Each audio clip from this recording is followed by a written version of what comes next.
want to ask you about your vocals. Yes. You, after all these years, are still hitting those high notes. Yes. I've noticed a little bit of the growl in this Yes. album. Right. And then you've had like a normal line of vocals, I guess a Yes. normal way of singing Right.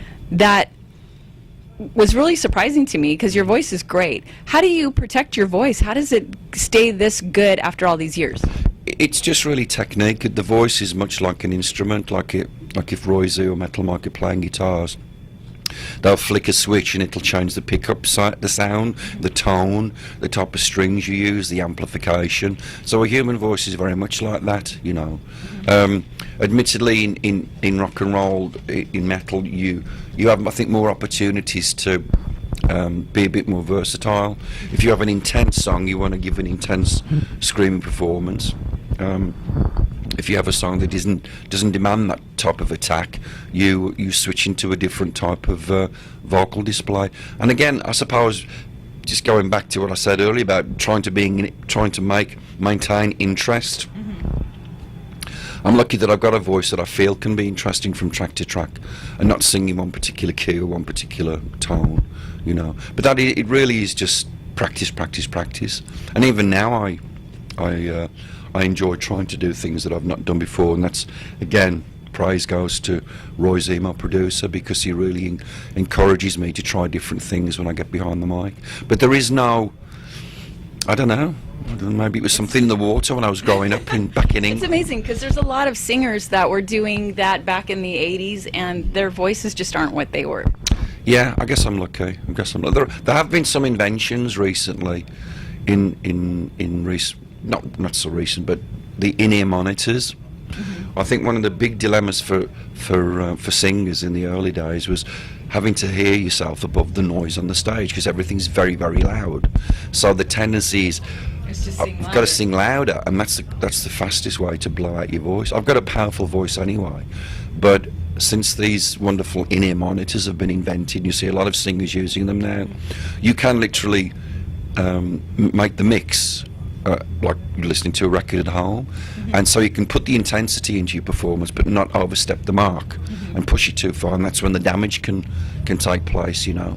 I mean, I'm croaky now because I've been singing non-stop for like 8 weeks, but the voice is okay. It's the talking voice that sounds a bit rough, but yeah, there are no real rules and regulations. I certainly know for a fact that for singers you need rest, real good quality rest.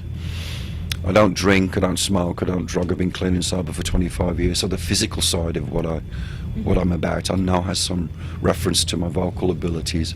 So beyond that, it's in the lap of the gods, I think, as Freddie Mercury would say. Yeah, you've been blessed. Yes, I've been blessed. I have a couple more questions for you. Okay. One is launching Metal God Records. Yes. Why did you choose to launch your own record label?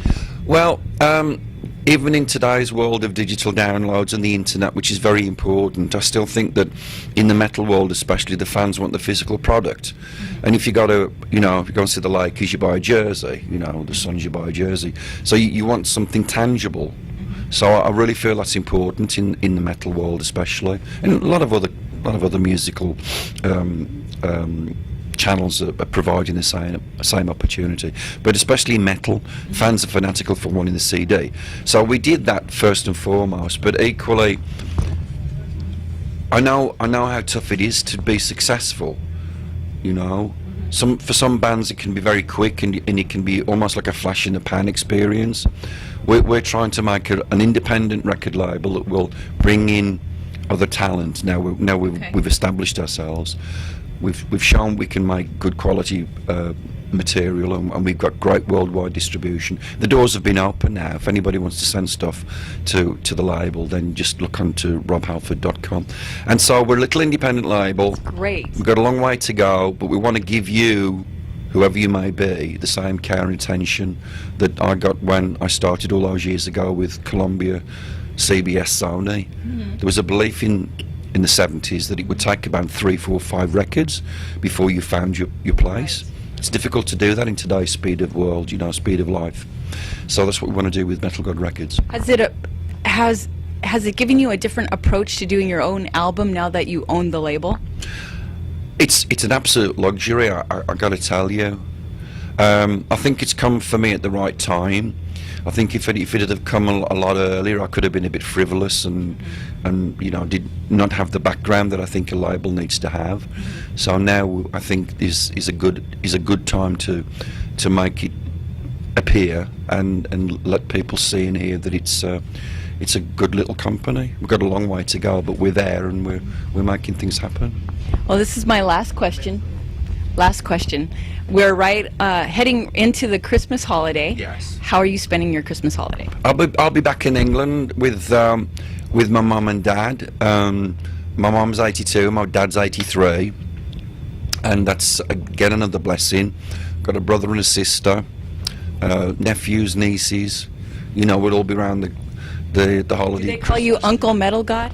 My little niece does, Isabella.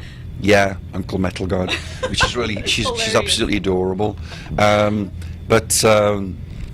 and my aunt is my dad's sister. My aunt's in her 70s, but she's going on 17 instead of 70, and she always calls me, "Hey, Metal God, how you doing?" She's a total headbanger, 70 something. But yeah, I'll be doing what most people are going to be doing, around the holiday season. So we'll be sharing some food and some laughs and some, beverages. And I'm sure some tales from the road, right? Oh, yeah. Well, that's going to go in the book. I'm going to do the book eventually. You're writing a book? Well, it's been kind of floating in the background. And again, I think if you do something like an autobiography, you do it not towards the end of your career, because I don't think this is the end of my career, but I think when you've got a wealth of things to talk about, I think you do that once, and I feel that the time is looming for that type of thing. I think that would be a great read. Yeah, several publishing organisations have already approached me over the past, 10, 15 years, and I've said, I'm not ready yet, But I'm feeling that maybe soon there'll be some great stories. I mean, I have to do it now before my metal memory starts to fade. It's my metal memory's intact, and I have lots and lots of friends who I can pick up the phone and say, "Hey, do you remember that song? Yeah, you did this, you did that, and, get the complete story there."